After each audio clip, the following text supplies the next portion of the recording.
Okay. Okay, we'll begin the Planning Committee meeting of Akron City Council. I'd like to request that the clerk please read in the roll, or take a roll call, please. Lesko? Aye. Kamer? Aye. Connor? Aye. Boys? Aye. Hannah? Aye. All committee members are present. Thank you. I'd like to entertain a motion that we accept the minutes of the previously held meeting. Second. All those in favor signify by saying aye. Aye. Against? Very good, the ayes have it. I believe today we have 3 items that are up for public hearing. And the procedures for that, for those that are here, either online or in person, the procedures for that will be, we will receive a description of the conditional use request, a report from the Planning Department of the City of Akron. After that, we'll then ask our clerk, Sarah Biviano, to swear in any individuals that are here that wish to speak before the committee. Then we will open up the public hearing. After that, what we'll then do is permit folks to speak. We'll close the public hearing portion. We'll open up the questions to the committee and then to all of council. We will then repeat that process this evening at 5 o'clock. At 5 o'clock, we'll repeat that process. You're all welcome to come back and testify before all of council. We'll be here at 5 o'clock. The only difference between this afternoon and this evening is that the committee will make a recommendation to all of council, either in favor, against, or to table an item and take time. That's the only significant difference between 1 o'clock and 5 o'clock. I want to thank you all for coming down this afternoon. We appreciate your input, and we welcome it. Thank you very much. And with that, Sarah Biviano, could you please read in the first item that's up for public hearing today? Item number 1 is an ordinance authorizing a conditional use to construct additional parking at 2330 Smith Road and declaring an emergency. Thank you, Mr. Antonucci. Yes, thank you, Mr. Chairman, committee members. Alzheimer's Special Care Center Limited Partnership is seeking approval to legally establish the 2 existing parking lots west of their loop drive surrounding the Bath Manor facility. Because a parking lot is a retail use and not permitted in a residential district, a conditional use is required. The submitted site plans indicate that the current gravel lots would be graded as necessary and new asphalt pavement would be laid. The lots would be striped and stop blocks installed, creating 22 parking spaces for the north lot and 18 for the south. Existing vegetation on the site would be preserved to the greatest extent possible, maintaining the visual screening from surrounding uses. Petitioner states that the lots would be utilized as additional overflow parking for both staff and guests. The 2 parking lots provide convenient staff and visitor access to the western portion of their facility. While the Land Use and Development Guide Plan recommends residential development for the property, sewer service is not available to the site. Consequently, parking may be the highest and best use for this property.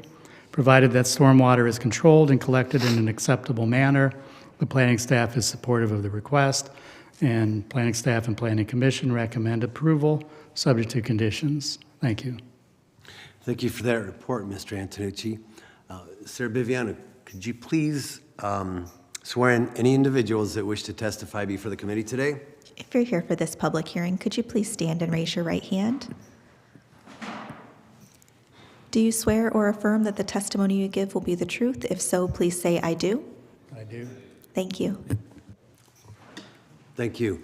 At this time, we'll open up the public hearing and ask if there's anyone here wishing to testify before the committee referencing the conditional use request at 2330 Smith Road. If you could please step up to the microphone and please provide for us your name and address. We appreciate that.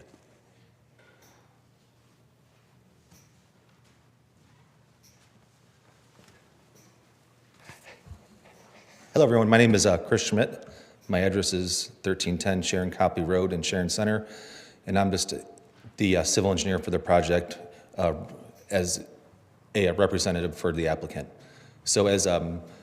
Antonucci said in his report, which pretty much covered everything that we're looking to do, there's an existing two existing gravel areas. We're just looking to pave those with asphalt, upgrade them, and provide additional parking for the assisted living. So if anybody has any types of questions, I'd be happy to answer them. Thank you very much. Thank you. Is there anyone else here wishing to testify before the committee referencing the conditional use request at 2330 Smith? Anyone else? Anyone online? No? Thank you. Okay, very good. Anyone else? Okay, we'll close the public hearing portion and open up to any committee members who may have questions or comments. Mr. Antonucci, I have a question. I see what looks like a stream or something close by here. Does this fit within our riparian ordinance that we just passed? Does it meet that criteria? It does, but we'll also make sure that there's a stormwater management plan through engineering that's approved. And if there are any issues with the riparian ordinance, we'll have to address that. Okay, Yes. very good. Thank you, Mr. Antonucci. As well as, I had also heard mentioned that this was a gravel lot, so it was being used before? Yes, this was, they inadvertently or, mistakenly expanded onto neighboring property with the parking, which was actually a zoning violation. So we notified the owners of the issue, and so they're here to correct that now. Okay, very good. Thank you. Any other questions or comments? Okay, very good. Thank you. Thank you. You're welcome back this evening at 5 o'clock again, and the committee will then make a recommendation after the public hearing. Thank you for coming down. Item number 2, Ms. Biviano. Item number 2 is an ordinance authorizing a conditional use to expand an auto salvage business at 1483 Triplet Boulevard and declaring an emergency. Mr. Antonucci? Thank you, Mr. Chairman, committee members. LKQ Corporation is proposing to lease the property for the dual use as a parking lot along Triplet Boulevard and as an access road from East Archwood Avenue. Since the proposed uses are accessory uses for the prior conditionally zoned auto salvage operation, any expansion requires conditional use approval. LKQ Corporation's facility, which encompasses a large area between East Archwood to the north and Triplet Boulevard to the south, dismantles end-of-life vehicles and retains parts for resale or processes unsellable parts for scrap and core uses. This long, narrow strip of land is sandwiched between property owned or leased by LKQ. Recently, the petitioner received City Council approval to expand their auto salvage business onto the former Goodyear Research site at 1480 East Archwood Avenue. The leasing of this strip of land will allow LKQ to consolidate operations while providing access to the former Goodyear site. While the buildings have not yet been demolished at the former Goodyear site, LKQ's environmental compliance team is working with that lessee and Ohio EPA for approval of the reuse plan with an anticipated April 2024 completion date.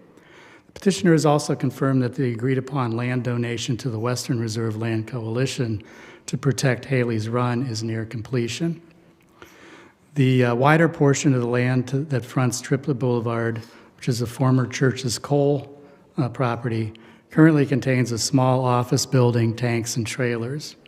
The petitioner will remove the blighted structures and redevelop the area into a paved parking area capable of housing 50 to 75 employee vehicles. Existing fencing will be extended parallel with Triplet Boulevard. The removal of the blighted structures will improve the aesthetics of the property along with providing needed parking spaces and improving internal traffic flow. LKQ's Akron location currently has 210 employees with over $11 million in annual payroll. The planning staff's of the opinion that the new proposal is an appropriate land use and would allow LKQ to consolidate their operations. The planning staff and planning commission recommend approval subject to conditions. Thank you. Thank you for that report, Mr. Antonucci. At this time, I'd like to ask Sarah Biviano to please swear in those individuals that wish to testify. If you wish to speak for this public hearing, could you please stand and raise your right hand? Do you swear or affirm that the testimony you give will be the truth? If so, please say, "I do." I do. Thank you. Thank you. At this time, we'll open up the public hearing, and if you could please provide for us your name and address. Thank you. Thank you. My name is Brian Baker. I'm the general manager for LKQ, located at 1435 Triplet Boulevard. My personal address is 9067 Bletchley Avenue in North Canton. It's been about a year ago we went through the expansion process to move on to the IRG property, which I think Paul will speak on later. In the interim, the owner of Church Coal did pass, and we were able to, at the time we were going to lease, but it's actually going to be a purchase now of lease or of Church Cole, the strip. The front half, as mentioned, we're looking to expand our current employee parking lot just to make it wider, which allows us to move some vehicles that make semi-traffic difficult through the parking lot, as well as just every employee that shows up and someone else is in their spot. We don't seem to have enough. The rear portion of the property is simply just access to get from our existing property over to the IRG, where we had a small 50-foot lease to get through that property from one to the other. We'll actually now have one big square piece of property, and it allows the civil engineering for the SWIP to be much more uniform, because now all three parcels can kind of fall under one SWIP, and that's still being handled by Langen at this point. We don't have the final civil engineering. But as far as the purchase of Church Cole, we are in our 30-day extension. We had a 60-day due diligence period that expired March 19th. We've extended it 30 days, and the only holdup we have to complete the sale is the conditional use permit. Everything else, we completed a phase 1, a phase 2, and the survey's back. So this is the last step for us to complete that. Very good. Thank you. You're welcome. Thank you. Is there anyone else here wishing to testify before the committee? Good afternoon, everyone. My name is Paul Harris. I'm the general manager of the East End for IRG. I'm here in support of our friends at LKQ, which will be doing the lease for the former Goodyear Research property, to give them another 20 acres to be able to expand their business. The business at Triplet, which is now LKQ, has been, as most of you know, in the city of Akron since about 1958. I think it's fitting that it's where their company actually started. LKQ, it was their first purchase, was the Triplet operation. So one of the world's greatest companies, Goodyear's been there forever, will now turn into the world's largest salvage operator in LKQ. So I think it's fitting for the next phase of life for this property. So we're here to support them any way we can, and we thank you for your time. Appreciate it. Thank you, sir. Anyone else here wishing to testify, either in favor or against the proposal on Triplet Boulevard? Anyone? Okay, hearing none, now open up to the committee. I believe the ward council person, Sharon Connor, has some comments. I would just like to speak in favor of this partnership. Also, LKQ, East End, and Western Reserve have worked a great partnership to not only expand LKQ and provide more opportunities for the neighborhood, but to work on repurposing the land at East End and to preserve Haley's Run. So I stand in full support of this and thank the gentleman for coming. Thank you, Sharon Connor. That doesn't happen by accident, it happens with leadership. Thank you. Further questions or comments? Okay, very good. Hearing none, we'll invite you back this evening at 5 o'clock. Thank you. Item number 3, Ms. Viviano. Item number 3 is an ordinance authorizing a conditional use to place an off-premises high-rise sign at 1570 Frederick Boulevard and declaring an emergency. Mr. Antonucci? Mr. Chairman, committee members, Summit Toyota is requesting permission to install a new, larger, high-rise digital changeable copy LED sign at this location to replace the original LED sign that was conditionally approved in 2012. As such, conditional use approval is needed for the new upgrade. The current high-rise sign is no longer functioning properly and replacement parts are not available to repair it. The petitioner therefore intends to replace it with a new LED sign on the existing pole. The new sign has a viewable screen size of 19 feet in height by 22 feet in width for 418 square feet of sign area, and a cabinet size of 19 feet 4 inches in height by 23 feet in width. The dual sign faces would be 100% digital except for the narrow cabinet frame. The digital sign would be used to advertise only products sold at the petitioner's dealership on the opposite side of the highway. Over the past several years, the Planning Commission and City Council have approved several LED billboards and high-rise signs in this vicinity along I-77. Most recently, Vanderveer Chevrolet received approval in 2022 to replace its high-rise sign with a 423 square foot sign to a height of 70 feet. Although the upgrade to the proposed sign is an 86% increase over the original design, it is in keeping with recent approvals and would lower the overall height by more than 16 feet. This heavily traveled interchange along I-77 with multiple car dealerships is important to the local economy. LED signs, when properly placed, can be an attractive use of current sign technology and are used to effectively promote businesses within the city. The larger sign will help increase the business's viability or visibility and attract and guide both local and regional customers. Planning staff and Planning Commission recommend approval, subject to conditions. Thank you. Thank you, Mr. Antonucci. At this time, we'll open up the public hearing. We've already sworn in everyone, I think. At this time, we'll open up the public hearing and ask if there's anyone here wishing to testify before the committee. Please feel free to step up and provide for us your name and address. Thank you. Thank you. My name is Randy Snyder. I'm with Graphic Detail Incorporated, GDI, and I'm here representing Summit Toyota as well as GDI. We're the sign company from Kent that's going to be doing the process for Summit Toyota, installing the new sign and so forth. Mr. Antonucci covered everything in great detail, so if you have any questions, I'll be available for that. Thank you. Anyone else here wishing to testify before the committee, either in favor or against? Anyone else? Okay, very good.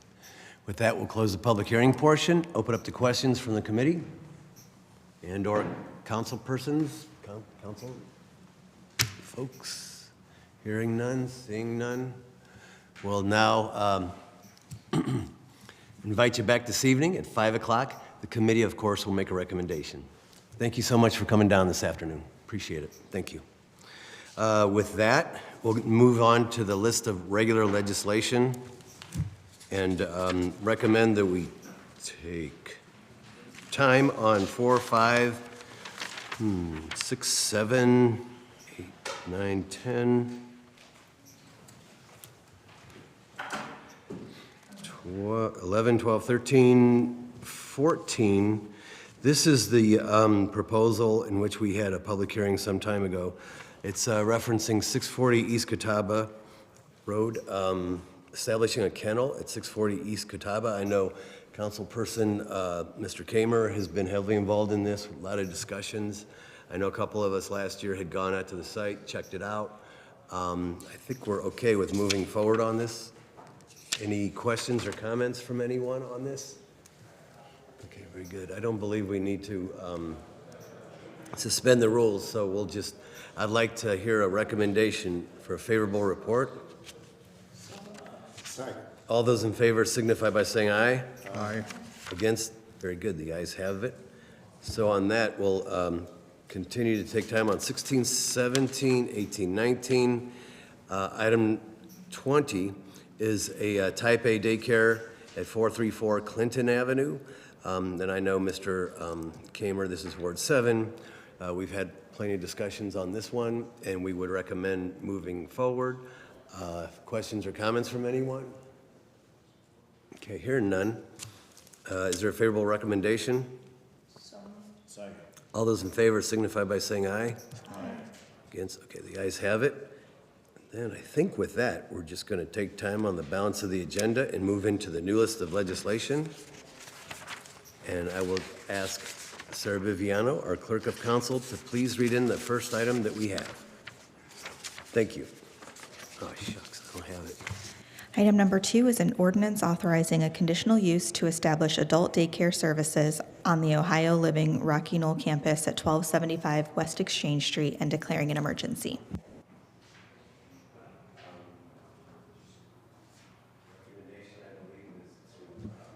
Excuse me, Mr. Chair, I don't think your microphone is on. Thank you. I did that on purpose. No, I believe this is to refer and advertise for public hearing. Correct. Thank you. Next item. Item number 3 is an ordinance authorizing the mayor or his designee without the formality of publicly advertising for bids to enter into a contract or contracts with Nazareth Community Development Corporation for the rehabilitation of 20 owner-occupied single-family housing units and declaring an emergency. Yes, Helen Tomic. Good afternoon, Mr. Chair, committee members. The City of Akron received American Rescue dollars in 2021 to assist communities in aiding in the COVID-19 epidemic. So with these funds, the Planning Department is recommending a partnership with Nazareth Community Development Corporation to assist in the rehabilitation of 20 owner-occupied single-family units located in qualified census tracts. Once approved, we believe that the agency will be able to start the work within the next month. And Mr. Harris, the Executive Director of Nazareth CDC, is here to speak, if okay, to speak on this for a couple of minutes. Okay, thank you very much. Before that, well, let's hear from Mr. Harris first. Welcome to Akron City Council. Thank you so much for coming down and partnering with the city. Oh, Certainly anytime. Appreciate it. Have been a fan of Nazareth's work for some time. So welcome to the Planning Committee of Akron City Council. So I'm Keith Harris. I'm the Executive Director of Nazareth Housing Development Corporation since April 2023. Nazareth has been a partner with the City of Akron since its inception in 1999. In 2005, we actually expanded our partnership to move into helping the City of Akron with their lead abatement projects, their CDBG projects, home, CHODO, everything in between. We have vast experience in working with these projects. We have no doubt that we're going to be successful in completing this project for the ARPA Home Repair Program. Again, as Helen mentioned, we have 20 units complete. I believe the census tract puts us in the North Hill area. And if you need, I brought some information to pass out to you about the project itself so you know how the project flows, as well as some more information about the Nazareth Housing as an organization. That would be great. Thank you so much, Mr. Harris, for coming down. Certainly appreciate your again, all the hard work that Nazareth does and the success in the partnership with the City of Akron. Thank you for all that. And we would be happy to get that after the meeting and share with everyone here. Thank you. So we're hearing 20 houses, is that correct? Or am I That's correct, 20 houses. Okay, 20 houses. And now, is this part of our overall housing strategy with regards to the ARPA funding? And is that what this is? It is, yes. Okay. Is there a hurry on this legislation or not? I mean, we want to see it go forward. Yes. We just don't know what the overall plan is going to be. This sounds like we're going to get it perhaps a little bit at a time. Are we going to get it all at once? Or what's the... Yeah. Because as we all know, we've had a tough time with the housing piece. Yes, Mr. Chair, members of the committee, I'm Sean Voldman, Deputy Director of Economic Development. This is supplemental to the overall, we are currently under contract with G. Stevens to do a number of homes. One of the things that we have noticed, I think, is that the perception that we're not moving fast enough. So this allows, 20 houses from that list to move up and start getting work done while the bigger contract is still being executed. Gotcha. So when can we anticipate a report on exactly how we're moving forward and what that's going to look like? And anticipate having a good idea where we are at the end of April. But potentially bringing some legislation moving forward either before or right around that period of time. I think we'd like to see something, as opposed to just a piecemeal kind Yes, of correct. program, and just get a little bit here, a little bit there. I think we'd like to have kind of an idea, at least in terms of the breadth of how we're going to deal with this. And I know that a lot of folks out there has been anticipating how it is we're going to go forward and how we're going to be able to keep it going. I would appreciate working with you in the planning department and the mayor's office and everyone in terms of, as the housing chair also, perhaps getting a report from the administration in terms of what the plan is. Sooner the better, of course. Understood. And we will, when we're ready to make that announcement moving forward, we will be here to let you know. But in the meantime, we would like to move forward, with these 20 houses, to supplement what we're doing currently. Yeah, okay, very good. I think we'd also heard that this is going to be primarily in all qualified tracks or for this program here? It's in, when we pulled the list, qualified census tracts, and I do not have a breakdown of exactly where they're located at. Okay. But I can. get Yeah, that yeah, we've for you. seen them. I was just curious. The other piece of it is this legislation is asking for 650. Correct. Okay, and that's for 20 houses, correct? Yes. About 32,000 per house. It's $25,000 per rehab per house, which is similar to what we've done in the past, and then $7,500 per house for Nazareth services. That sounds fair. I like that. Very good. Questions or comments from any committee members? I see, Sharon Connor? When you get that list of addresses, will you forward it to us, please? I do have the list. I do know out of the 20 that we originally started, 3 of them already been removed because they are rentals, and unfortunately, 1 has been removed because they passed away. So I have a list of 16, and we still need to fill the other 4, but I can get the list of 16 to you. Perfect, thank you. Thank you. Yes, thank you. I see Ms. Mobian. Thank you, Mr. Chair. I think many of my questions are very similar to the ones I've heard. I know when I talked to the mayor about this program, I know it's the Home Repair 2.0 or whatever that means. With regard to Mr. Stevens's program, it was my understanding that that was ending and he was just finishing up some homes that they had started working on. Is that correct, Mr. Woolman? We are wrapping up the current contract with Mr. Stevens, correct. And we anticipate, again, we'll get the final numbers when we have the final numbers, but we will have completed 180 homes to full completion and inspected another 76, which will then be turned over to get the work, start the work on those houses.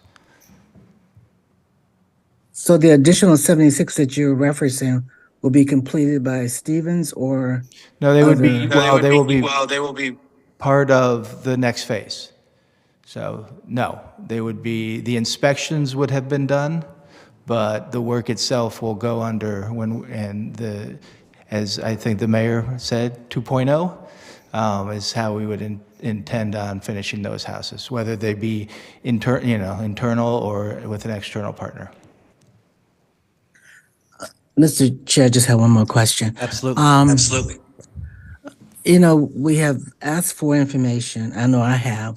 I even went to Stevens's company because he invited us to come and see projects. My visit was canceled and postponed, and it never occurred. Here's my concern. I think we had over 2,000 people to request this work.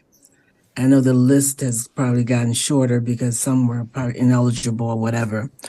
Could you tell us, before we get too far into this, how many homes are left on the list to be considered? And if we could get some information about those homes that were supposedly completed by the Stevens company.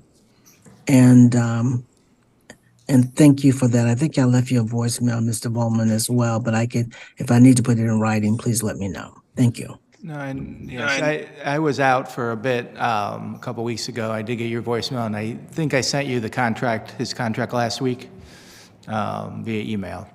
But yeah, we will have a final report from Mr. Stevens on the number of houses that, and just exactly which houses have been completed. I don't know, I don't have a number of myself on how many people applied that have not been addressed yet, but if that 2,000 number is correct and we've done 180, then it would be about 1,800 that have not received an inspection yet. If you remember, the idea behind the program was $25,000 per house, while Mr. Thomas Tatum beat down the door and told us how popular this program would be. The rest of us were kind of overwhelmed by the number of people that applied. But I don't have a calculator in front of me, but 2,000 houses times $25,000 is probably our entire ARPA allocation, not just what we had put towards home repair. So there was a certain number that was in Group A. The Group B folks were notified that, we're keeping their applications on file. However, there would not be enough money in the ARPA programming budget to address the Group B homes, and, we are trying to do as many of the Group A homes as we can. And thank you very much for that.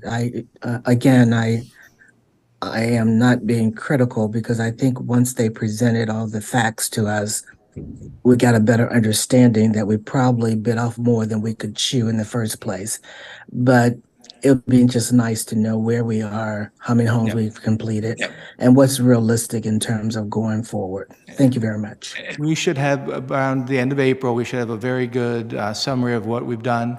And at some point in time in the near future, next few weeks or so, we should have a good idea of how we would like to go forward and bring that to you. And yes, we had a huge appetite a few years ago. And, we shot for the moon, but we've done 180 houses, and that's something.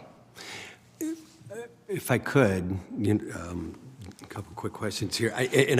I'll confer with my colleagues in terms of, like what their thoughts are, referencing, excuse me, trying to get information before we're asked to vote on legislation overall. How does that all going to fit? Again, I would encourage an earlier presentation than later. But for some of us that are newer, as well as some of us who've been around and may have forgotten, what is our time frame, yet again, referencing the spend on ARPA in terms of, like we have to have it committed and then we have to have it spent? I think I know, but I don't want to say it out loud. I think I know too, but Helen is there to correct me if I'm wrong. Committed by the end of this year, spent by the end of 26. That's what I thought, but I didn't want to say it. I'd let you guys say it. Is that it? That's 25. So in essence, what we have to do is before the end of the year, in about, 8 months, 9 months, we have to know exactly each house that we're doing and have it committed to that house and then spend it in 26, correct? Not correct. Okay. I mean, partially correct. Partially. So we have to have the contracts in place and obligated. That doesn't mean we necessarily have to know which houses we're working on. Okay, We have gotcha. to make, yeah. I think I understand. Does that answer your question? It does, it does. Thank you, thank you, thank you. Again, Tina Boyce. Thank you. And this is quick, just to clarify, so these 20 houses, are these part of Group B or are these already inspected Group A houses? They are part of Group A. Okay, thank you. I don't know, have they been inspected yet? They have not. They have not been inspected yet, so gotcha. it's like the next 20. Got it. Thank you. Very good. Further questions or comments? Okay. Good, very good. Hearing none, is consent agenda okay on this? Yes. Okay, very good. Is there a recommendation for consent? So moved. Second. All those in favor signify by saying aye. Aye. Against? Very good, the ayes have it. Thank you.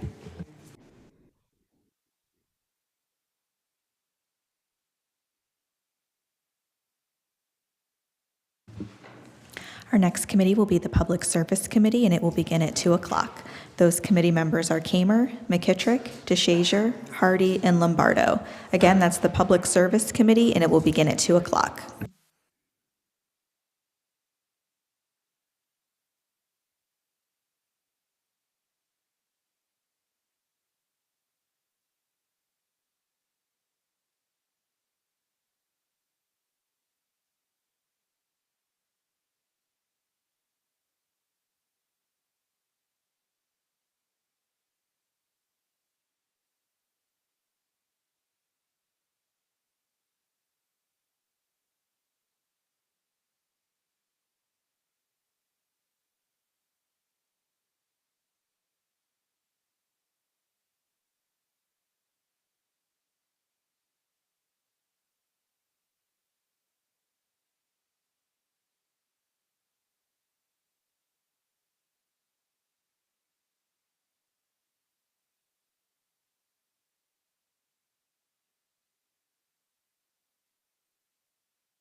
Okay, it's 2 o'clock, and our next committee of the day is the Public Service Committee. Those committee members are Kamer, McKittrick, DeShazier, Hardy, and Lombardo. All committee members are present whenever you're ready, Mr. Chair. Thank you, Sarah. I appreciate that. I would like to call the public service meeting to order, please. Can I get approval of last week's minutes, please? Motion to approve? Second.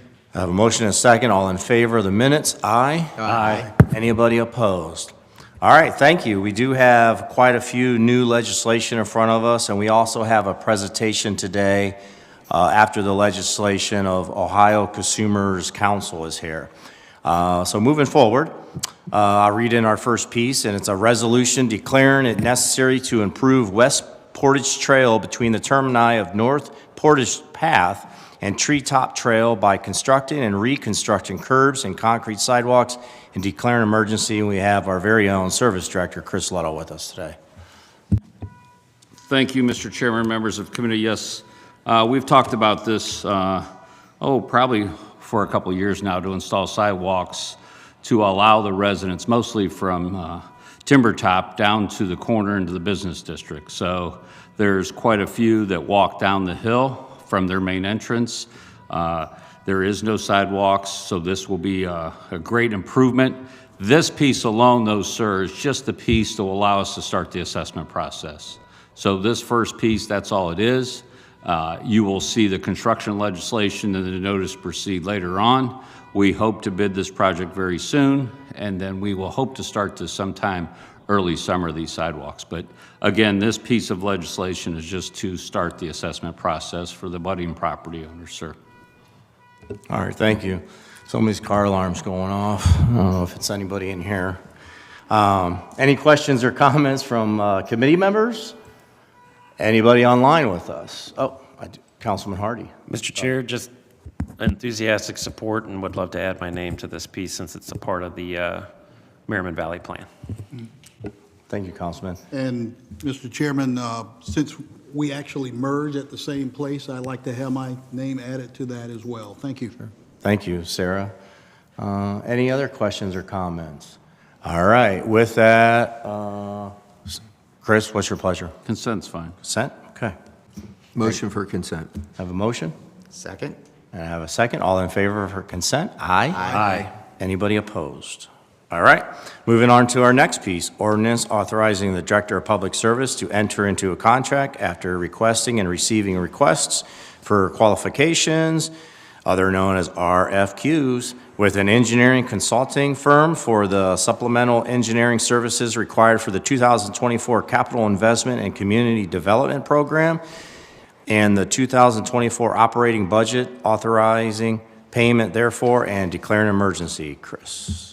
Thank you, Mr. Chairman and members of the committee. Yes, this legislation will allow us to hire consultants, engineering firms for specialty services that we need to do with our operation. So this could be from a small design, this could be from an asbestos assessment, this could be for soil borings.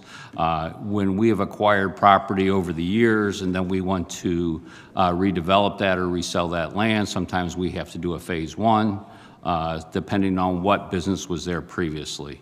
We also have not engineering firms, but electrical contractors. So if we have a problem at the wastewater plant or at the water bureau, at the water plant, and we have a problem with the generator, this allows us the mechanism to be able to pay for these specialty services. So we do a contract with them. This is a short-term notice. These are all under $50,000, but they could be they could be $1,800 depending on the service that they perform. All right, thank you. I appreciate that. Any questions or comments, committee members? Anybody online with us? All right, Chris, what's your pleasure on this one? Consent's fine. Committee? Motion for consent. Second.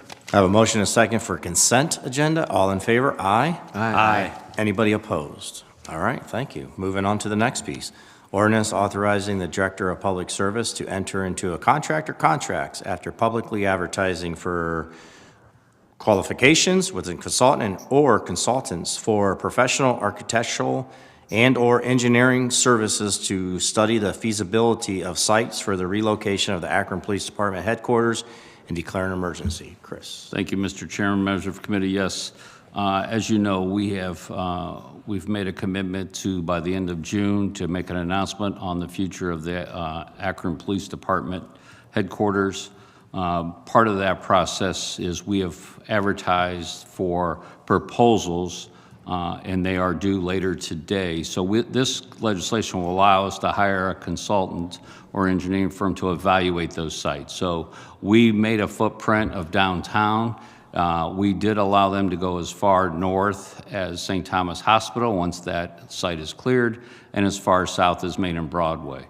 So it could be an existing building, it could be a greenfield site, it could be a renovation of a building.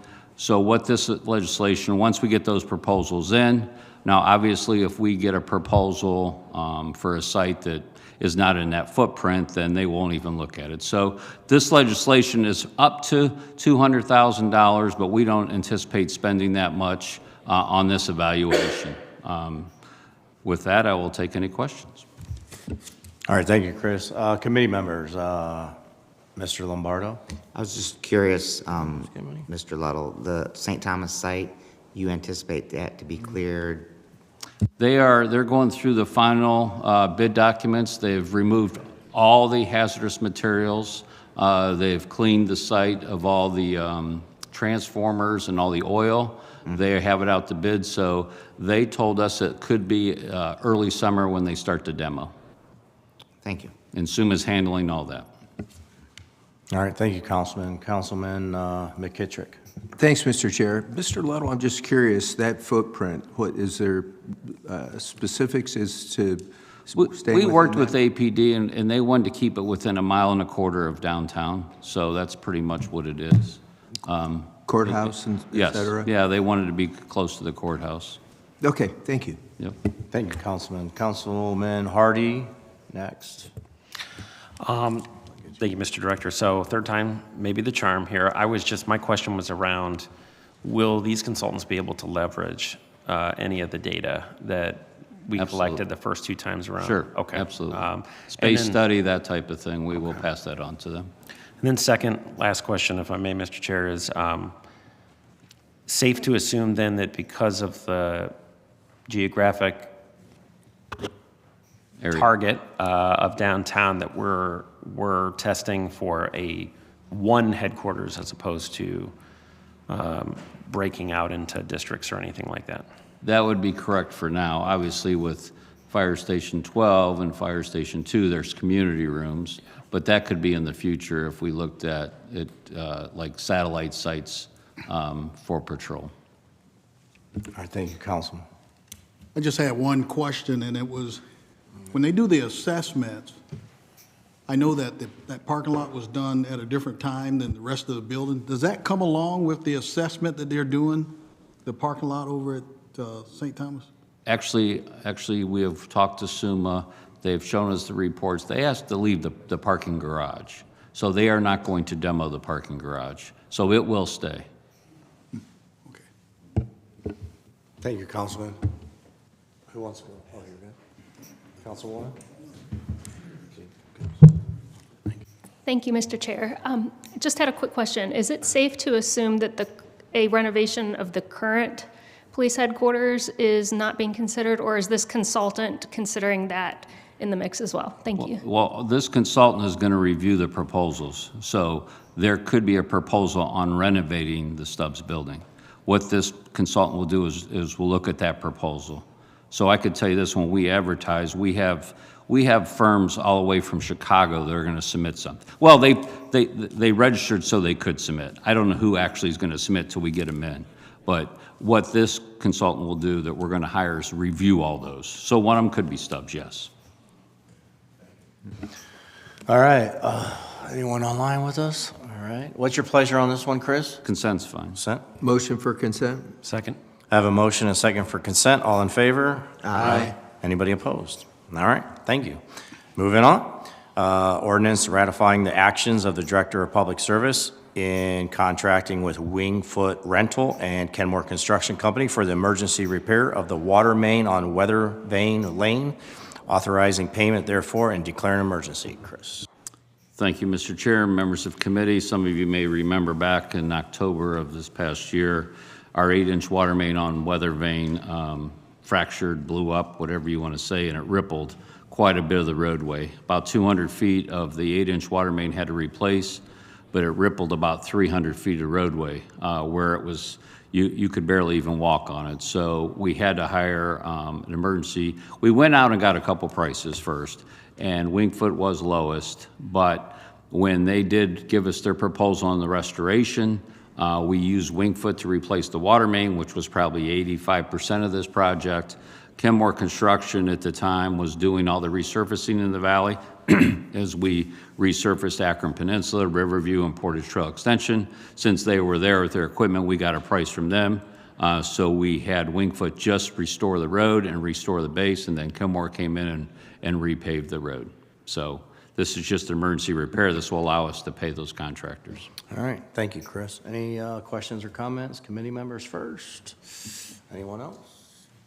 Okay, pleasure on this one? Consent's fine. Motion for consent. Second. I have a motion and a second for consent agenda. All in favor, aye? Aye. Anybody opposed? All right, thank you. Moving on.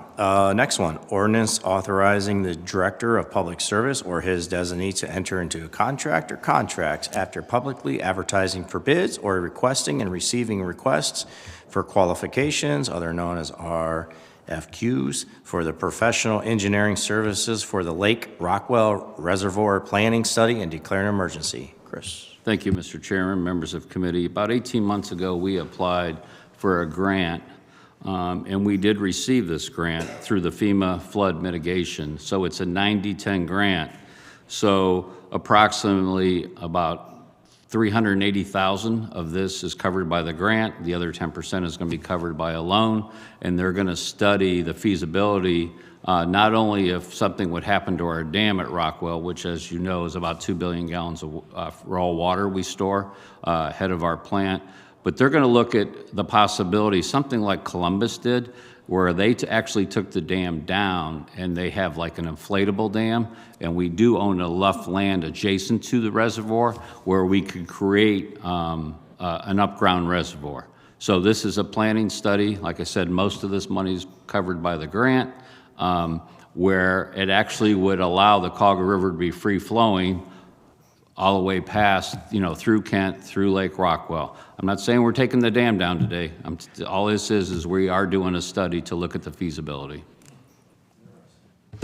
Thank you, Chris. Any questions or comments? Anyone else? All right. What are you looking at for this one? Consent's fine. Consent. Motion for consent. Second. Motion and a second for consent. All in favor? Aye. Aye. Anybody opposed? All right, thank you. Moving on to the next one. Ordinance authorizing the mayor or his designee to enter into an agreement and grant an easement on city-owned property along Stillwell Road in Chagrin Falls to the Cleveland Electric Illuminating Company and declare an emergency. Thank you, Mr. Chairman, members of the committee. Stillwell Road is probably the northmost point that the city of Akron owns when it comes to the 20,000 acres up in the watershed. So this is about an hour away from City Hall if you were going to drive up there and look at it. But farmland we own, which we lease to a farmer. It's part of our watershed.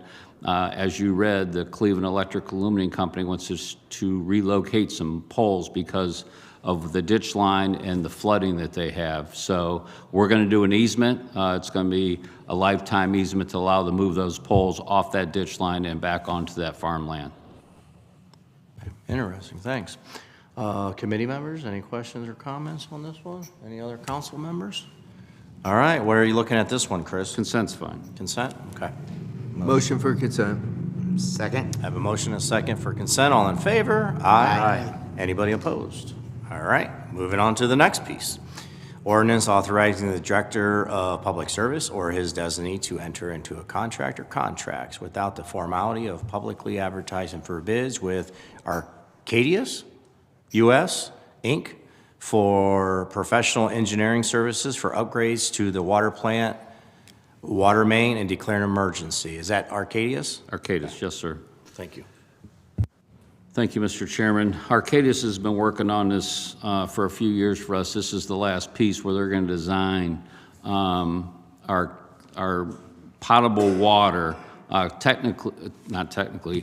potable water to get chlorine contact, it has to leave the plant. It goes down 59. It's almost a mile before the water comes back. So this will allow us to tie onto that water main so we have the proper chlorine content. This is not only for our chemical feed systems, but it's also for all the showers and all the water we use at the water plant. So this is for us to be compliant with all the EPA rules and chlorine content. All right, thank you. Committee members, any questions on this one? Any other council members? All right, what are you looking at on this one, Chris? Consent's fine. Consent, all right. Motion to approve? Motion for consent. Okay. I have a motion and a second. All in favor for consent? Aye? Aye. Anybody opposed? All right. Next one. Ordinance authorizing the Director of Public Service or his designee to enter into contract or contracts without the formality of publicly advertising for bids with Akron Incorporated for professional engineering services for the East Branch Dam improvements and declare an emergency.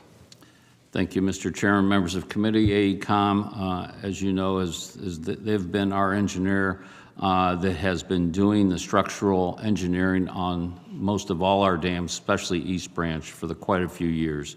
So they will make recommendations. They not only will look at the integrity of the dam, but they'll make recommendations on repairs to the structure, drainage. We have to fill these reports out to be compliant. These reports are submitted to the Army Corps of Engineers every year, and ODNR we have to submit these to be in compliance with our dams. So they will identify the deficiencies, they will make recommendations on the repairs, and then if there are repairs, we will bring those pieces of legislation to you for the construction. All right, well, thank you, Chris. Committee members, once again, any questions or comments? Any other council members? All right, Chris, what are you thinking? Consent's fine. Consent, okay, thank you. Committee? Motion for consent. Second. I have a motion and a second for consent. All in favor? Aye. Anybody opposed? All right, thank you. Moving into our final piece of the day, thank you.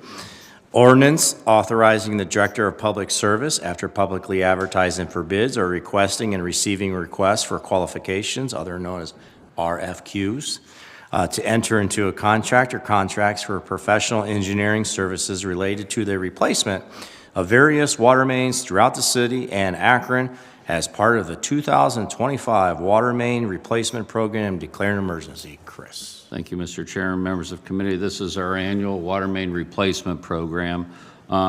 We look at chronic break history, and that's how we identify the water mains that are put in this project. So we do some of the engineering in-house.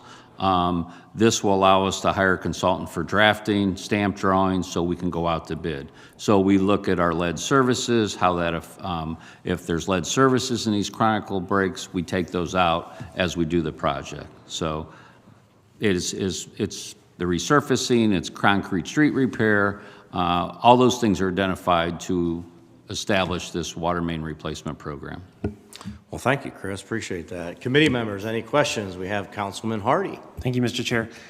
Mr. Little, do we typically engage one consultant or contractor, or do we typically engage a few?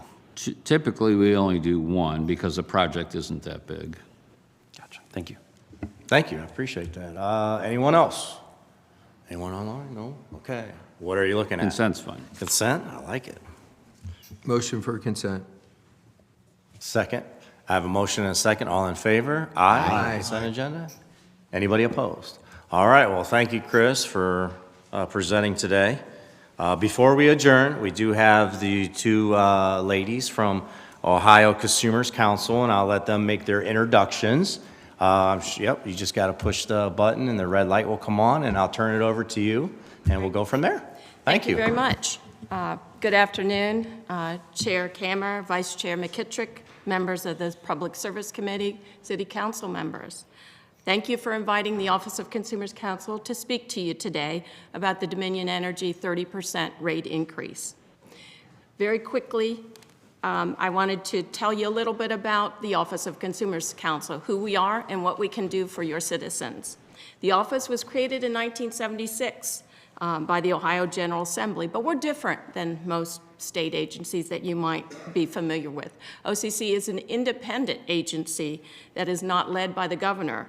Instead, we have a 9-member board consisting of a bipartisan board consisting of members appointed by the Attorney General, subject to the confirmation of the Senate. Our board members consist of 3 different types of groups, the groups that form the agency. We have 3 farmers, we have 3 representatives of laborers, and 3 representatives of residential consumers. The governing board appoints the Consumers Counsel, which is, I'm the agency director, and I have with me Tanya Stewart-Shaw, our senior energy outreach specialist. I've been with the Consumers Counsel now as the agency director since October, but I've been with the agency for 25 years. We are the advocate for the residential utility consumers in all issues related to utilities. We advocate for residential consumers on electric, gas, water, telephone, and any other utility-related matter. Up on the screen, you'll see our mission and our vision. Our mission is to advocate for Ohio's consumers through education and in a variety of forums. And we represent the consumers in many forums, including the Public Utilities Commission of Ohio. Our vision is that we have informed consumers who can choose among the services, and they can control and customize their energy usage. So now to get back to the 30% increase. So you might ask yourself, what will be increasing? The increase is in the distribution charges that you'll see on your customer bill. The supply charges for the supply of natural gas will remain the same, but the distribution charge is what you will see the 30% increase. Dominion is asking for a 30% increase in what is known as the basic service charge on your bill. That's the distribution part of your bill. It's a fixed monthly charge that covers the services provided by the utility, such as delivering the gas, installing and repairing the pipelines, and bill processing. Again, it is called the basic service charge on your bill. The distribution portion of your bill accounts for about 40% of the bill that you pay. The other part of your bill is for gas supply, and as we understand it, the City of Akron has chosen Constellation Energy as the supplier of their bill. It's an aggregator. It's a way to save money. Congratulations, that was a good move. So now when we get to the basic service charge, you'll see up on the screen that your current rate that you're paying for the basic service charge is $43.27. Rather high in Ohio, given the other gas utilities, but that charge will increase by 30%. In other words, if Dominion gets its full increase, you will see a new charge of $56.31 for your service charge. Again, it is a fixed charge.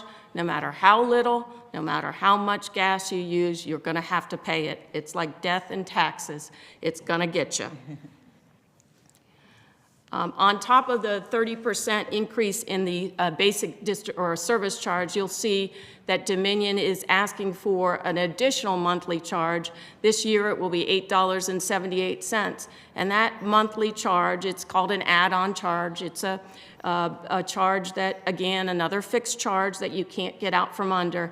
It is, if Dominion gets its way, it'll increase by $29.69 per month in 2032. So it is a lot of money, a lot of money. So the one point I think that is worth making is that we have heard from Dominion that this is the first rate increase since 2007. Well, that's not quite true. Again, they have not been in for a distribution case, but each year you see add-on charges to cover the cost of service. So those are monthly fixed charges that you have to pay. So, and the other thing that we'd like to point out is, you know, when your rates are not reviewed for 16 years, there's a lot that can go on. And we like to see these companies come in a much more frequent time, so that when they do come in, there's not such a rate shock. We're not seeing a 30% increase. And I will say that from my experience at the OCC, I can't recall in my 25 years that I've worked for the consumers that I've seen a 30% increase. A 30% increase is extremely high. Not seen it before. I hope not to see it again. So really, the point that we wanted to make, other than to educate you about what Dominion is doing, is we wanted to give you some ideas and give your citizens some ideas of how they can make their voices heard. That is, how can you let the PUCO know what your opinion is of this rate increase, or how can you let the PUCO know how it's going to affect you? So the first thing you will see is you can send a letter just by snail. We call it snail mail. I call it U.S. mail. That's the way it always used to be done, but you can certainly send a letter addressed to the commission. And it would be helpful if you had the case number on there when you send your letter. Another way that you can let your voice be heard is to get on the docket. The commission has a website. They have a docket, and the docket would allow you to just type in what your opinion is on the rate increase. So that's another way. And I will say that we have seen some residents of Akron already putting in letters and telling the PUCO what they think of the rate increase. And I'll just mention two. We have Shane Lowry, who's an Akron resident, and I think he put it very well. He says, the proposed increases do not appear sustainable for other retired people, young families, or anyone of modest means. These increases are untenable. This is exactly the reason the PUCO exists, to rein in such extravagant rate hikes. And then another comment that we wanted to share with you from John Bollinger, also a resident of Akron. He says, I understand that Dominion's responsibilities increase to include the gas lines to the customer's meters, but this is the sort of increase seems egregious. Now Dominion is requesting another large increase. These charges are not related to consumption, just the privilege to be connected. I would hope that the PUCO would stand up for the customers and deny this increase. So some citizens are already doing it. We're going to encourage other citizens to do so. And then a third way that we can certainly have the voices be heard is there are local public hearings. The law requires any community that has population greater than 100,000 consumers would have a public hearing. And the commission sets the public hearing. They haven't set them yet, but in the past, local public hearings have been held here in Akron, Lima, Canton, Cleveland, Garfield Heights, a number of communities. So that is an opportunity for citizens and council members, officials, to come in and let the commission know, to testify against the rate increase. And we have also, I would say, a fourth opportunity is the Consumers Council has asked for a virtual public hearing. That would allow you to connect in as long as you have a computer. But at this point, the PUCO has not ruled on that, and Dominion has opposed that request. So one of the things we want you to take away from this meeting is we have a lot of information about this case and about other utility issues. It's online. We have a great online website, www.occ.ohio.gov. You will find there our fact sheet.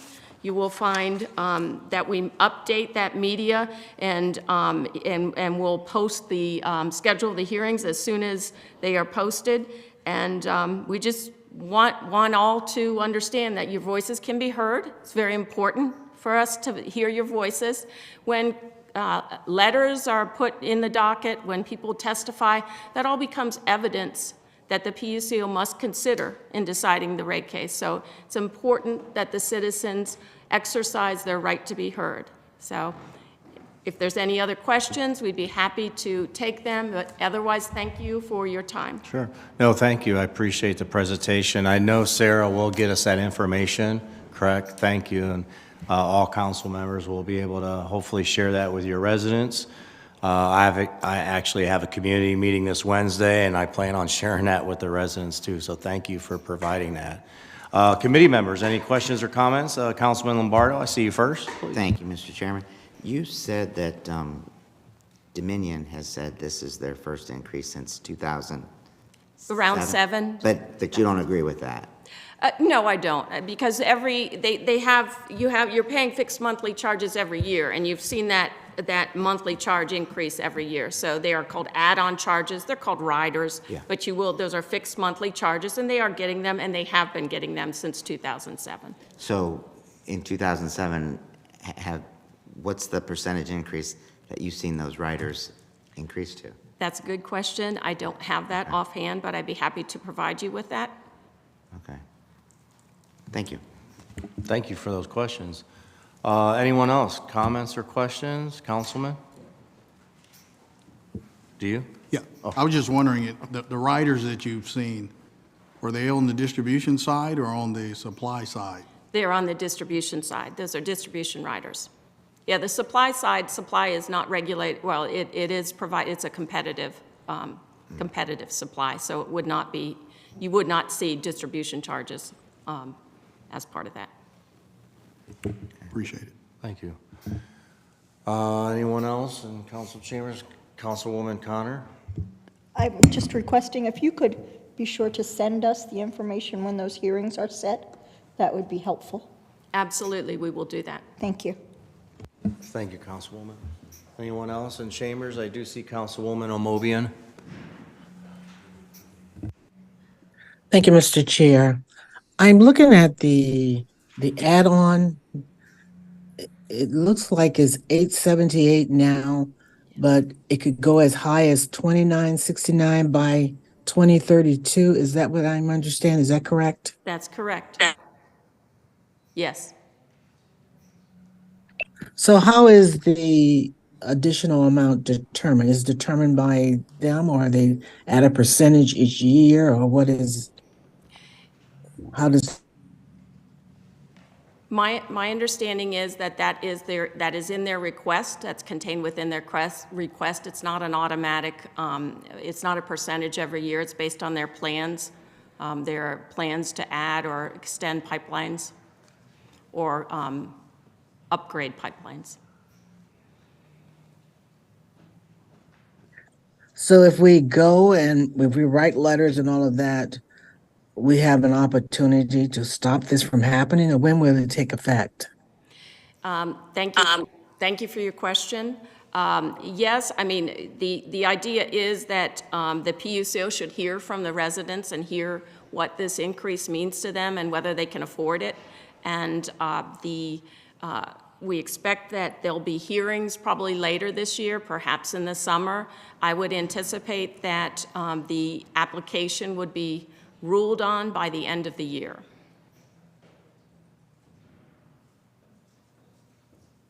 Thank you. Thank you, Councilwoman. Anyone else? Anyone else? All right. Oh, yes, Chris, please. First of all, I'd like to thank for coming in today and presenting, because this topic not only affects all our residents, but it also affects our commercial properties and our Akron Energy, our steam. This is going to be, so we have been working on this for a while. We have retained some outside counsel to help us with the PUCO, but what these ladies are talking about is very important to all of our residents. I asked Tom Smith to come here today. He's worked on our aggregation program for years, and we're at 406. The average house in Akron, the average house uses about 100 MCF a year. So that 406 is about $400. And what these ladies are talking about, when you open your bill, they're getting $43 off the rip, okay? Now they want to go to 56. We're going to end up paying more for, it's not going to just be about the gas. So as we talk to your residents at your ward meetings, it's very important, if they're not on our aggregation program, to get on. Tom can tell you horror stories where people were in contract, they got out of contract, and then someone entered them into a hike where they were paying 8 and 9 MCF. Well, in the summertime, we're only using 2 or 3 because you're only using your stove and your dryer. But in the winter, you could be using 15 or 16. So it's very important to be on our aggregation program, and 406 is a very good rate right now. We are looking to upgrade that for the next 2 or 3 years. Tom's actively working with our consultant to do that. Now is not the time to lock in, obviously when it's cold. We'll be bringing something to you this summer to lock in. We're hoping to get under 4 if we can, but I mean, remember the days, and I think probably Mr. Fusco can, he's as old as me, is, you know, when I had 3 boys playing baseball and my wife was doing laundry all summer, we'd get a gas bill of $35. Well, that ain't happening anymore. They're getting 56 off the rip, like I said. So this is very important that we all speak out what it's going to do to our residents. It doesn't matter what your income level is. This is not going to be easy to swallow. So I just wanted to add that, sir. Thank you for adding that. I really appreciate that. Councilwoman Connor? Thank you. Would it be helpful if we consider a resolution from council? Absolutely. I was waiting for the chair to ask me, as he'd asked Chris, what do you want? Yeah, I think a resolution would be great. We have been to several communities, most recently Warren, and the Warren City Council was going to draft a resolution. I think that's a great thing to do. Also individually, write to the commission. But a resolution opposing the rate increase would be very much appreciated. Thank you. Absolutely, good question. I like it. Well, I think that will pass maybe as council as a whole. Well, thank you for coming down, and I just have to, all right, Councilwoman Amobian? Just a quick question, Mr. Chair. Mr. Ludlow, the aggregation program, it was designed in such a way that you would have to opt out because is that correct? Yes, ma'am. If everybody's in unless they're under contract, okay? If they're under contract, then we try to put the word out, once your contract expires, you can get into our program. One thing about our program is once you're in, there's no fee if you want to get out. So if you would find 406 and let's say gas dropped to $2 and you wanted to get out, there's no fee to get out of these contracts with us. A lot of the contracts where you're locked in, you have a termination fee where they're going to get you for another whatever amount of money. Ours is not that way. Everybody's in. If you want to get out, that's up to you. But it just helps you to lock in. But we cannot put you in if you're under contract, okay? But if you're not, everybody is automatically in. Now, is it easy to determine if you're under contract or not? Because Absolutely. I look at my bill. All they have to do is send us a message and we can look. Or they can, Tom takes calls all the time and helps people through and gets them out and gets into our program. Absolutely. Thank you, I appreciate that. So hopefully we'll be doing a resolution. Thank you for coming down, and I have to say this as elected official, you know, the residents can't continue this burden of these utility bills. I know what I have to do to save money on gas, electric. You know, I turned down the thermostat, to be honest with you, and wear warmer clothes because, you know, I can't continue to pay these fees and bills. So thank you for coming down, and like I said, I think we're all probably in agreement that our residents can't continue paying these outrageous utility bills, and I'll say it like that coming out of my mouth. So, all right, with that, thanks again, and we are adjourned. Thank you. Thank you so much. Our next committee will be the Public Safety Committee. Those committee members are McKittrick, Kamer, Lombardo, Hanna, and Davis. We'll give everyone just a moment here.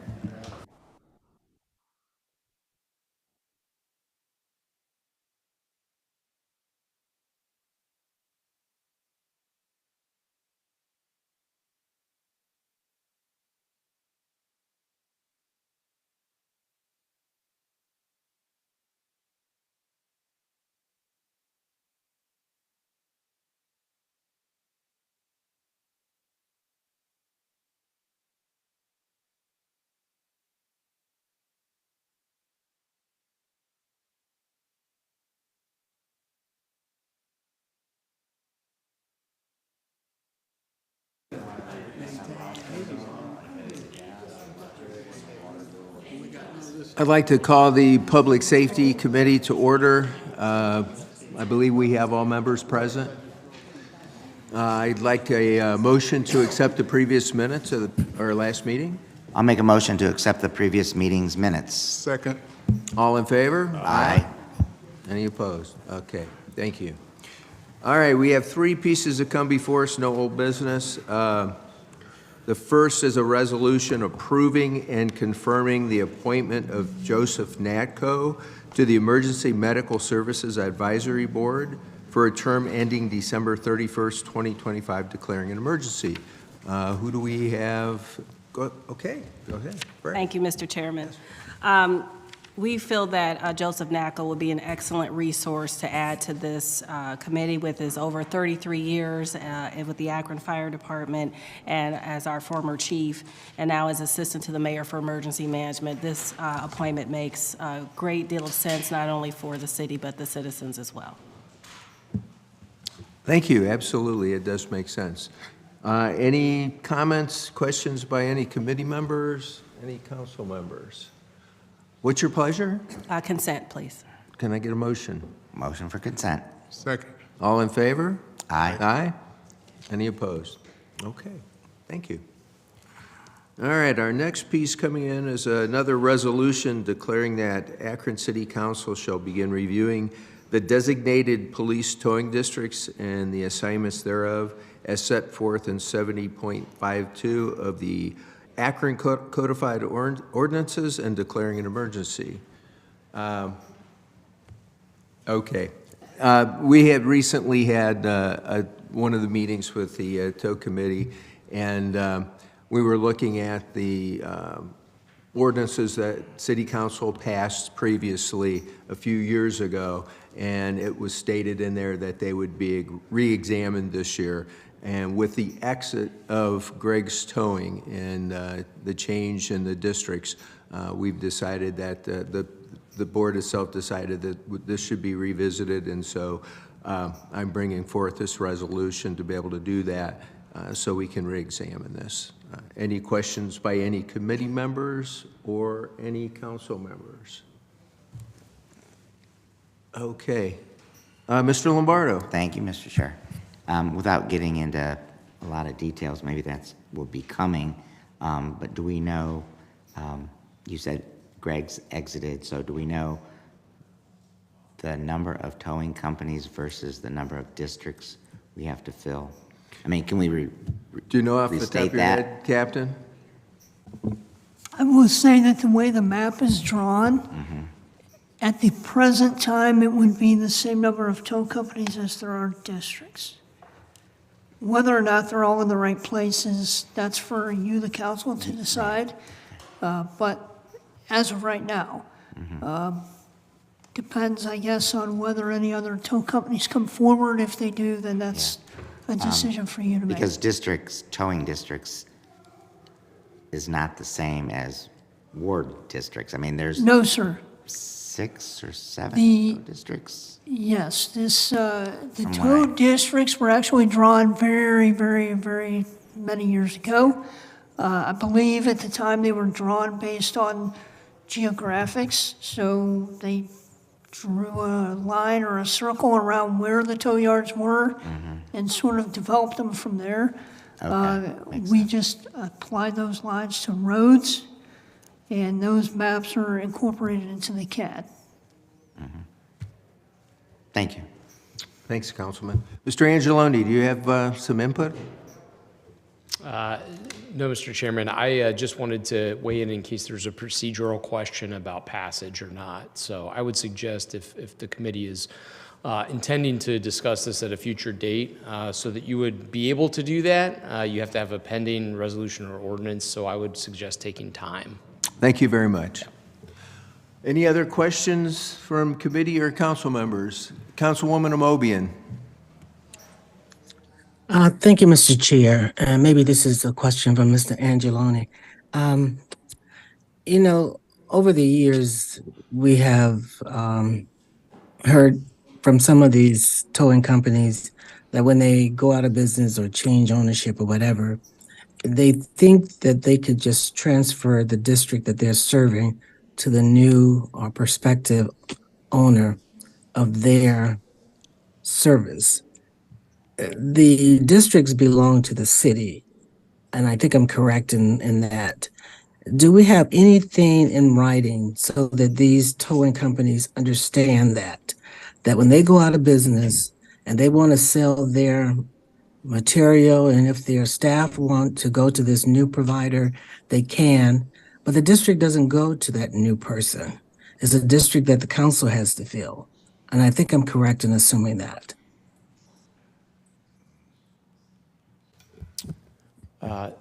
So what I would suggest, Councilwoman, is that you're correct that the towing companies themselves do not have a direct property interest in the districts, that they don't necessarily have a contract or anything, any type of grant that gives them that right, and that the city retains the ability to shift districts and transfer that right. Now, that is not to say that should there be some ownership change, and is the city, desirous of keeping a towing district or a particular company in place, that they couldn't do that. So in other words, if a business transferred from mother to daughter, there's nothing to say that the city couldn't maintain the district with that particular company or that lineage. So they retain that right to do so, but that doesn't mean that the company has the right. I understand that, and I just want to make it real clear, and I don't know if we have it in writing or not, or even if we make it clear to these towing providers that, I can understand if something happens to a father or mother and someone in the family continues the business. And I don't think that's the situation we have had in the past. Some of these towing districts have been sold outright to another towing district or another towing service, and they automatically assume that they have the district that person had. And that needs to be stated very clearly that they don't go hand in hand. It's not something that they own that they can pass on to another company. I do understand the example you gave, and that should happen in any case, because probably more than not, when a family is in business, the whole family is probably in the business. So they just change the name of something of the business person. But when they change providers altogether, it needs to be made very clear that the towing service does not own the district to transfer to a new provider. Yeah, all I would say is that the city does not have to take any affirmative action to retain that right. There is nothing we need to put in writing to preserve that the way that it is set up. So the city continues to retain that right to change the districts at its pleasure. Thank you. Any other questions from any committee or council members? Hearing none, can I get a motion for time? I'll make that motion for time. Second? All in favor? Aye. Aye? Okay. Any opposed? Thank you. Next, we have a piece, ordinance coming in authorizing the purchasing agent without the formality of publicly advertising for bids to enter into a contract or contracts with Magnet Forensics for one-year renewal of Gray Key online software and declaring an emergency. Captain McCosey. Good afternoon, Mr. Chair, members of the committee. This is to allow us to go ahead with the Gray Key purchase. We previously brought this to the council and asked for your approval, and in that we didn't specify the vendor name. So this piece of legislation will specify that vendor name so that we can move ahead and make this purchase to renew our software. Okay, thank you. Any questions from any committee members or any other council members? Sir, since this came in before and it's being brought back in, do you need it expedited? We are asking for suspension of the rules on this. Can I get a motion for suspension of the rules? Motion to suspend the rules with a favorable report. Second. All in favor? Aye. Any opposed? Okay, sir, we'll get that out. Thank you all. I don't think we have anything else to come before public safety, and we will be adjourned. Thank you. Our next committee today will be the Health and Social Services Committee. Those committee members are Amobian, Davis, DeShazier, Boys, and Garrett. If we can give everyone just a minute here. Thank you.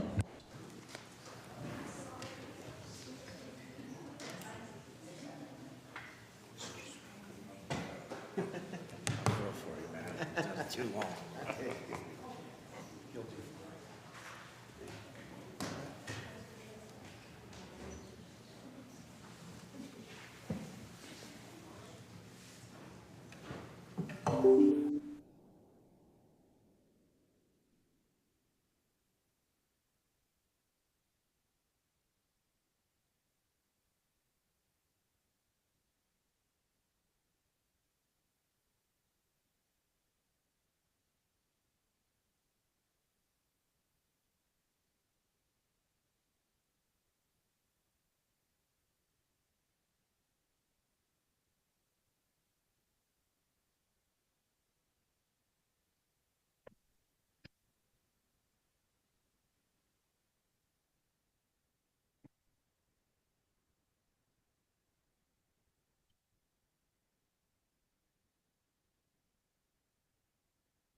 Okay, we do have a quorum of the Health and Social Services Committee.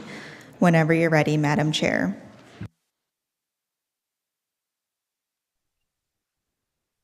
Thank you very much. Can you do a roll call, please? Amobian,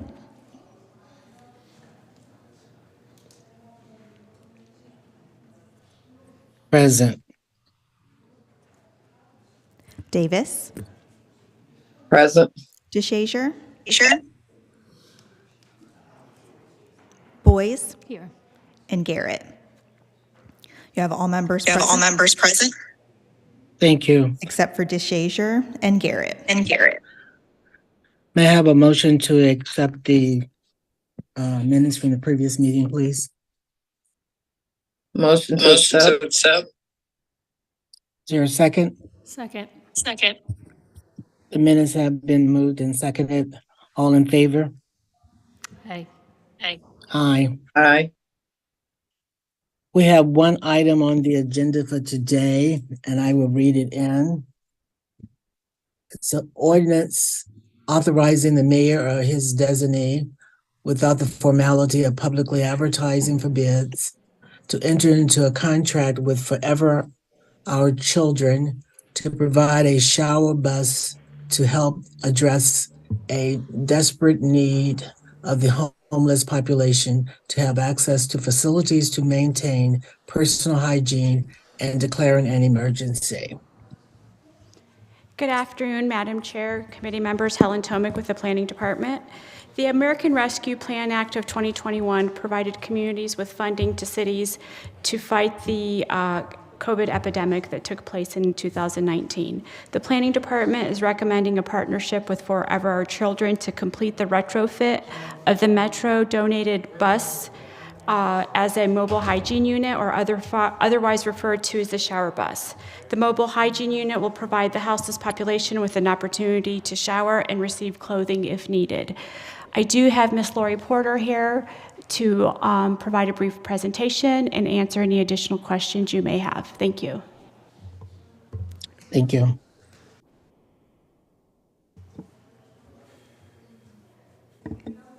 Thank you. Wow. I want to say, I had to write these notes down because it's so much. But on behalf of Robert Ford, the Executive Director of Forever Our Children, and our entire board, first of all, we want to just say thank you. Thank you for trusting us and for partnering with us in this huge way. The city had already last year said that they would help us by filling the tanks with water, helping us with the discarding of the black and gray water, perhaps some gasoline support along the way, or fuel, we should call it, and then the storage of the bus during inclement seasons, because that was a big deal. And when you spend $98,000 to get something retrofitted, you want to take really, really good care of it, and we could not have done that without the city of Akron. So we want to say thank you to all of you that were a part of that even last year. And then coming into this year, we want to say thank you to this council and the whole entire council, along with Mayor Malik, for this $75,000 partnership.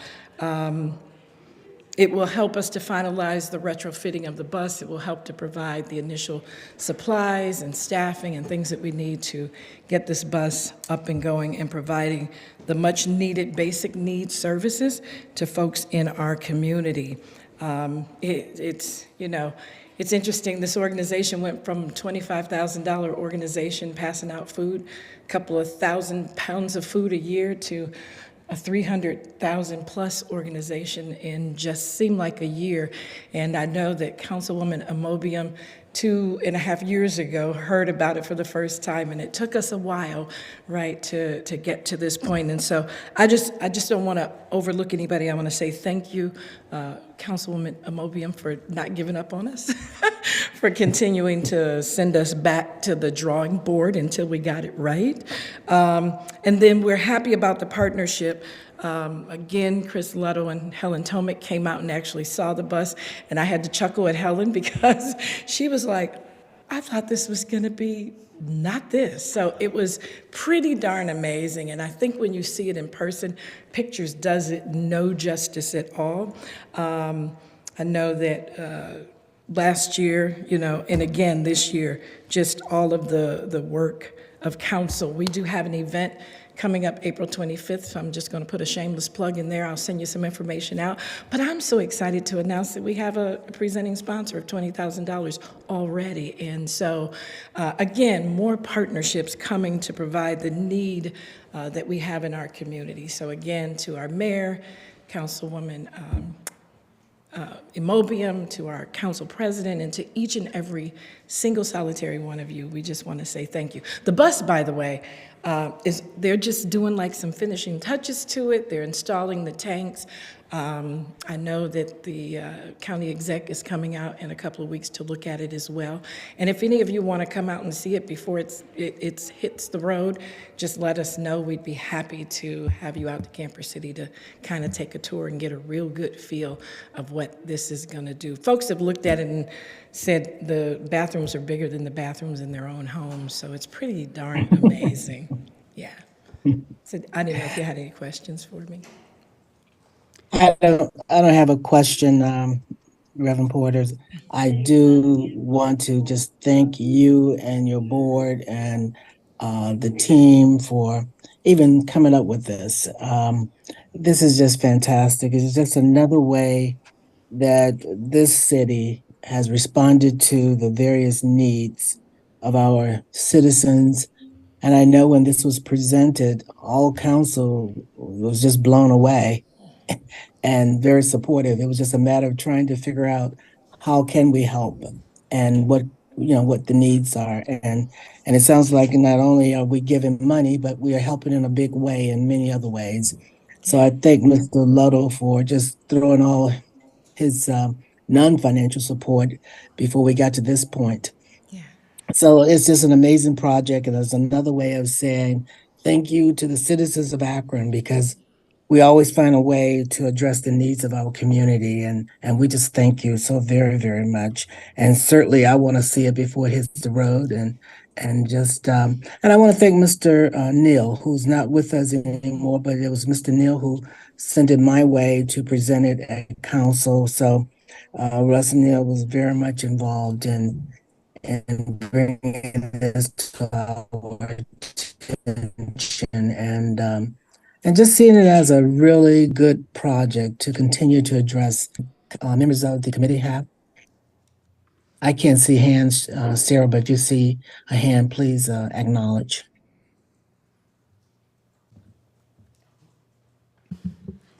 Madam Are there Chair, other President councilmen? Somerville. Okay. Oh, go ahead, Madam President. Thank you so much, Madam Chair. I just want to say congratulations. I know that we've been talking a whole lot about the shower bus. Thank you for being patient, but it remained the same that all of council has been supportive of really trying to make this happen today. So again, congratulations. Thank you for what you do. And I think we're going to reach out and maybe see if we can do a tour of all of council, which would be pretty nice. Councilwoman Mobian, if you're okay with that as the chair of the committee. That sounds great to me. Okay, wonderful. So again, Yeah. congratulations and thank you. Thank you. Madam Chair, we respectfully request that this item be passed with suspension of the rules, please. Thank you so much. May I have a motion for the same, please? So moved. Is there a second? Second. It's been moved and seconded. All in favor? Aye. Aye. Aye. Okay. So you can go back to your group, Ms. Porter, and tell them that it's official. We'll be voting on it tonight. Thank you so very, very much. Without anything else coming before the committee, we are adjourned. Our next committee today will be the Screening Committee. Thank you. Those committee members are Somerville, McKittrick, Hannah, Amobian, and Boyes, and we'll get started in just a moment.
We're going to call the Screening Committee for Akron City Council to order at this time. Our clerk will read the roll.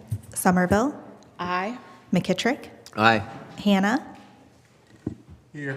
Amobian, Here. Boyce. Aye. All committee members are present. Can we please get a motion to accept the minutes from our previously held meeting? Motion to approve? Second. Thank you. All in favor signify by saying aye. Aye. Any opposed? The ayes have it.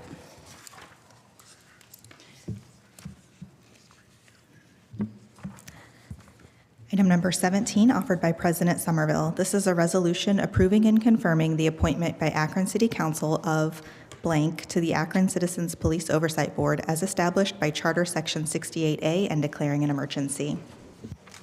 Councilman McKittrick? Yes, I'd like to make a motion that we appoint Erica Bernie Hawkins to the board. Thank you. I have a motion on the floor. Is there a second? Second. All in favor signify by saying aye. Aye. Any opposed? The ayes have it.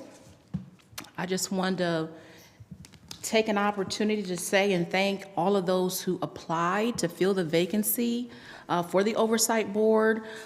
We did interview quite a few really good, strong candidates.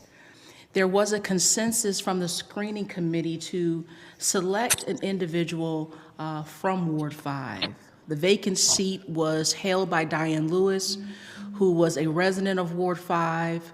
We felt that that was really important because, again, Ward 5 is a population that is most impacted. And so it's really important that we have someone from that neighborhood, from that community sitting around the table. And so we did bring forth Erica Bernie Hawkins, who really does come with a lot of experience. She's lived in the ward, I do believe she said, for over 30 years. She has a master's in social work. She has a lot of experience working with children and youth and adults in the social service and criminal justice system. And so we thought that she would be a great candidate that could start right away and really help continue what the board is trying to do. At this time, I wanted to allow an opportunity for other screening committee members to share some thoughts. And we'll start with Councilman McKittrick. Thank you, Chair/President. Yes, we did. We interviewed some great candidates. I was really impressed with many of them. And I just also wanted to thank Councilman Hannah for giving his input, since we did have 3 members from his ward. And he was very helpful in giving us some information. Thank you. Thanks. Councilman Hannah? I know you didn't raise, but I'm sure you would like to, we would love to hear from you as the ward council person. I just want to thank the committee for selecting someone from the ward. I think that each ward should be properly represented, and I thank you very much for selecting a person from Ward 5 that comes with credentials. Thank you so much. Thank you. Anything else? So at this time, is there anything else coming? Okay, so at this time, what we do need, Councilwoman Amobian, did you have a comment? I'm sorry. No, no problem. I was just trying to unmute and I'm so say sorry. I something. forgot you were on the screen there. Yeah, no problem. In full disclosure, I did say that she is a Delta. But in spite of that, she has served as the social worker for a number of those apartment buildings that we have been concerned about, the Erickson and the other one right around the corner. And she's had some personal experience in helping us understand the gravity of the concerns that people have expressed through her work there. We did agree that she would be a good candidate for the position. Thank you, Councilwoman Amobian. Any other council members have any questions, comments? Seeing and hearing none. At this time, we would ask a motion to suspend the rules. Again, the seat has been vacant. We do want to get Erica Bernie Hawkins approved and seated so she can begin to do the work as soon as possible. I'd like to make a motion to suspend the rules with a favorable report that we appoint Ms. Hawkins this evening. Thank you. Second. And we have a second. All in favor signify by saying aye. Aye. Any opposed? The ayes have it. If there's nothing else coming before this body at this time, meeting adjourned. Our final committee meeting of the day is the Budget and Finance Committee. Those committee members are Lombardo, Amobian, Fusco, Boyes, and Hardy. We do have all committee members present. We'll get started in just a moment.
Okay, I'd like to call the Budget and Finance meeting to order this afternoon.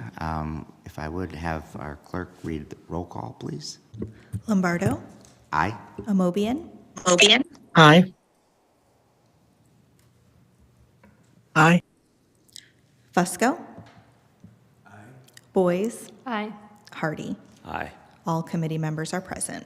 Thank you. And can I get a motion to approve the last meeting's minutes? So moved. I have a Second. motion and a second. Very good. All in favor? Aye. Aye. Opposed?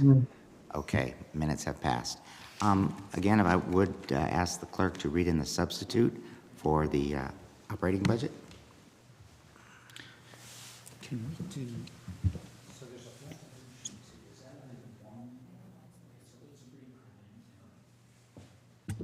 Item number one on our regular agenda is the resolution to adopting an annual operating budget for the fiscal year 2024.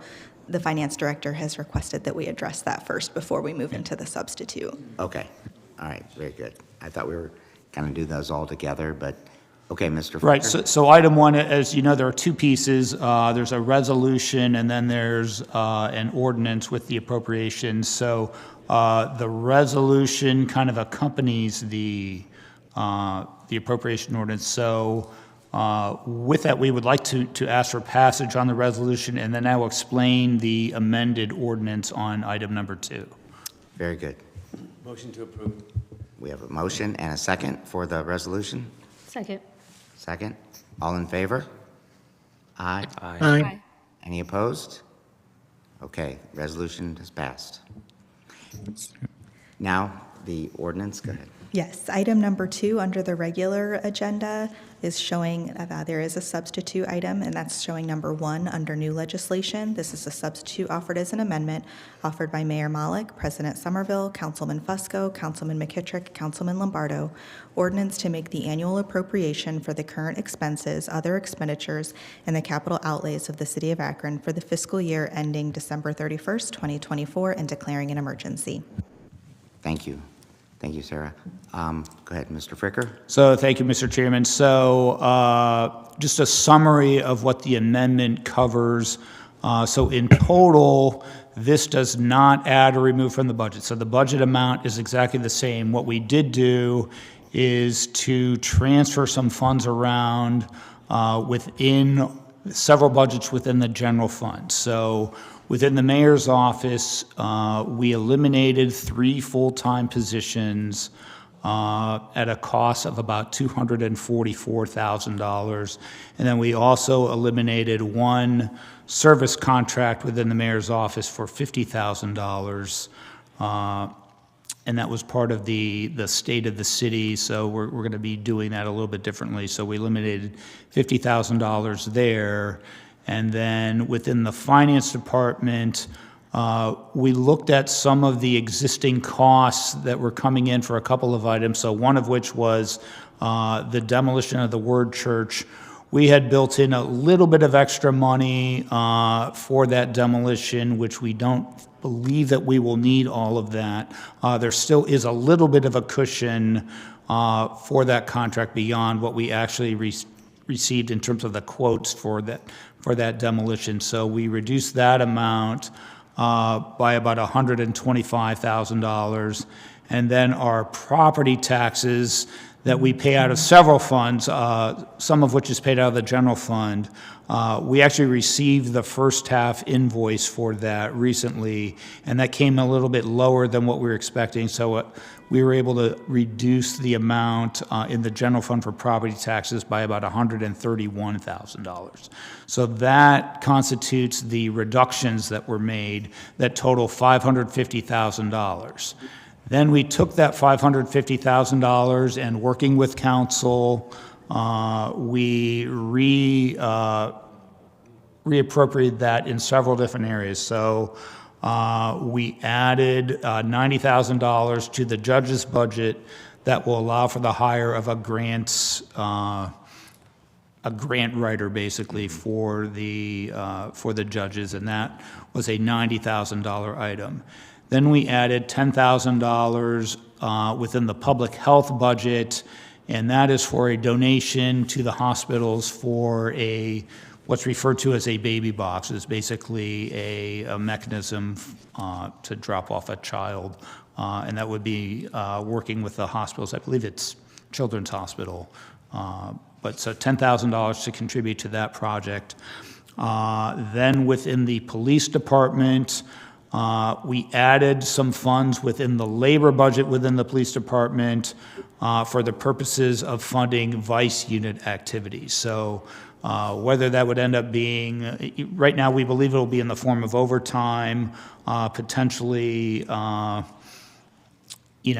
time goes on and further classes are hired, the staffing there will be adjusted, but for 2024, we believe that would be in the form of overtime. So $100,000 was added to the police labor budget.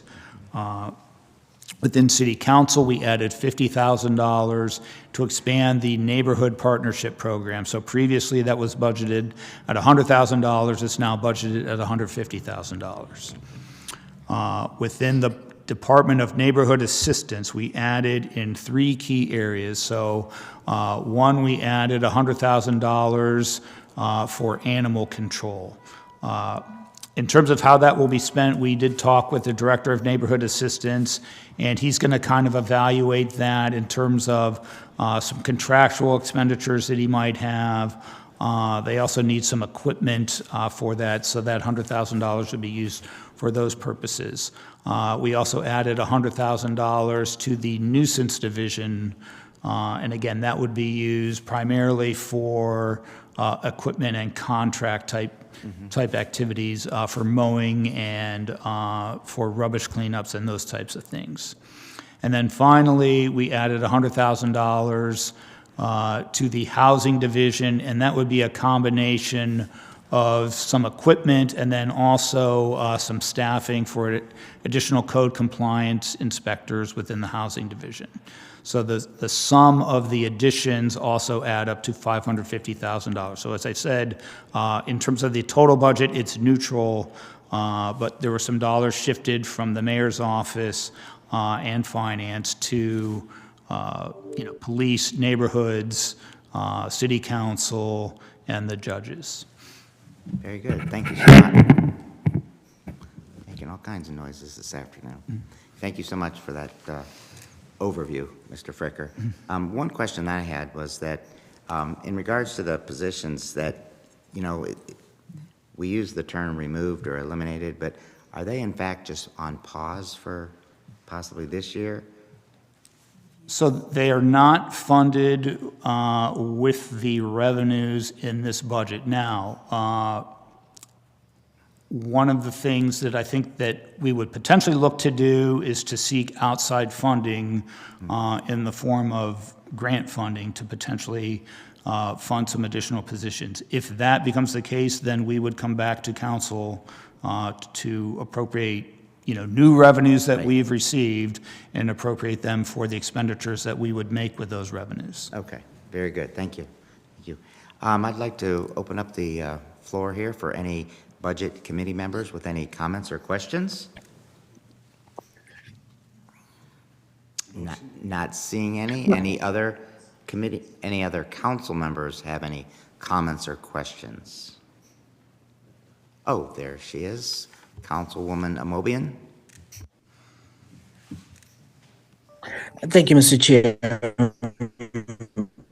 But my comment would have been the same. Councilwoman Amobian, I don't know if new you can hear me, but we revenue can't hear you. is somehow found through grants or whatever, if those positions could be added back. And it sounds like. Okay, so Councilwoman Amobian. Oh, I'm sorry. Yeah. Can you hear me now? We can hear you now. Can you please start over because you were very Can you hear me jumbled now? up. Yes, go ahead. From the beginning, please. My comment was the same as yours.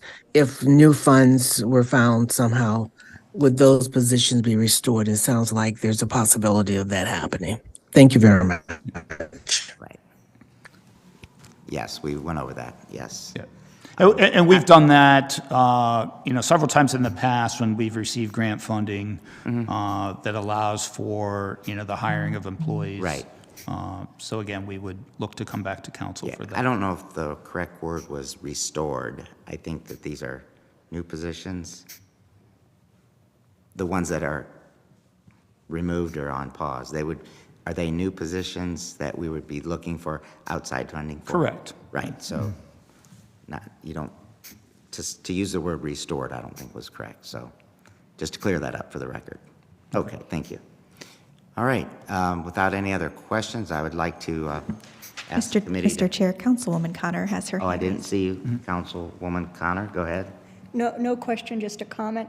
I'd just like to thank council leadership and the mayor's office for their willingness each to give a little, take a little in this discussion. The discussion at Firestone with the residents was quite good. The YouTube video was good. All of those all of those opportunities for people to lend their voice was greatly appreciated. But council leadership and the mayor did a lot of work this past week on bringing this forward, and I just want to acknowledge that work and be grateful. Very good, well said. Motion to approve suspension of the rules. All right, there's a motion on the floor to suspend the rules with a favorable report. Is there a second? Second. Second. Second. All in favor? Aye. No. Can we do a roll call? Lombardo? Aye. Amobian? Aye. Fusco?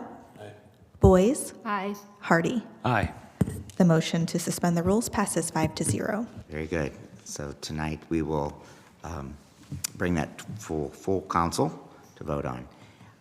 I'd like to ask with the resolution, is that the new legislation that includes the old also, as far as?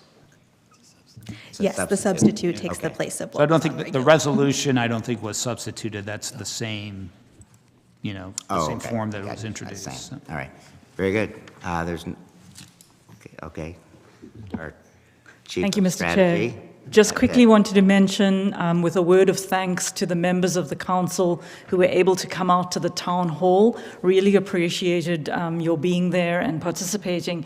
And we sent out just a little earlier today a compilation of the feedback that was received both from the town hall, written comments, and also things people wrote on the Facebook page, on the live stream town hall that was held, and also on the Zen City engagement page. So really want to thank the members of the public who engaged and shared their thoughts and comments, and who gave us such insights into this budget process. And we look forward to building that public engagement into participatory budgeting going forward. So please read that, and we will be circulating it with the press too. Thank you so much, Mr. Chair. Very good. Thank you. I don't think there's any other items on this agenda, so with that, our meeting is adjourned. That is the final committee meeting of the day. Council will meet in special session at 5 o'clock tonight. Thank you.